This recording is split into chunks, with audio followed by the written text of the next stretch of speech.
DFC is the only development finance institution in Belize, and we're owned by the government of Belize. So our central role is to carry out government policy as it relates to growing and developing the economy.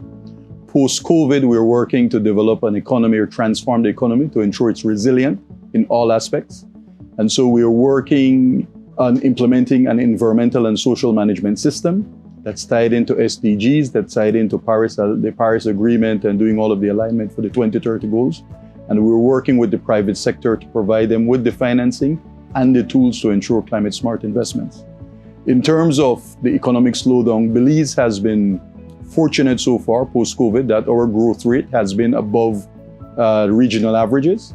And so we see that going for the next 2 years. So we have the opportunity to continue to grow, but we are looking to branch out from not only tourism, but building strong value chains that allow us to get more of our products into the global marketplace. That's important for us because Belize has a fixed exchange rate. Our money is pegged to the US dollar, so we have to improve our exports.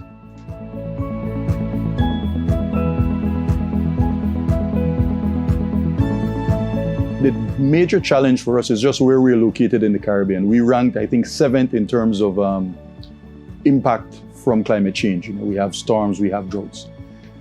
By implementing an environmental and social management system, we're getting the private sector to manage their investments in a climate smart way. However, the big opportunity is for us to work with the other banks, the commercial banks, to teach them what we're doing, because we can't finance everything and we can't do all the risk. So by teaching them what we're doing, then we can get the entire financial sector to move the private sector to making climate smart investment. A big area of opportunity for us in Belize besides that is actually gender mainstreaming. Everything we do is looking at climate mainstreaming and gender mainstreaming, and we're positioning the bank as the bank for women in business. We are seeing a lot of growth in this area. Post-COVID, or because of COVID, a lot of women started businesses.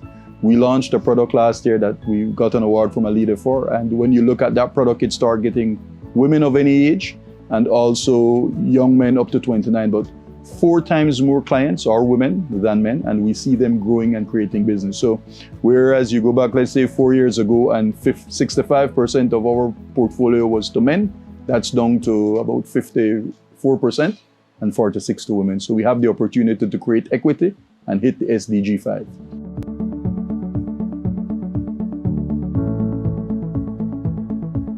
Well, we have an exciting one actually. We just launched what we call an artesanal fishers program. In the world, there are what you call PFPs, Project Finance for Permanence, but all of those you have in Brazil, in the Amazon, Costa Rica it's about protected areas on land.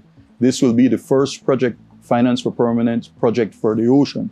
So we're working with fisher folk, women and men, to test our product based on stakeholder engagements and what they need, to ensure their livelihood in the area where they fish.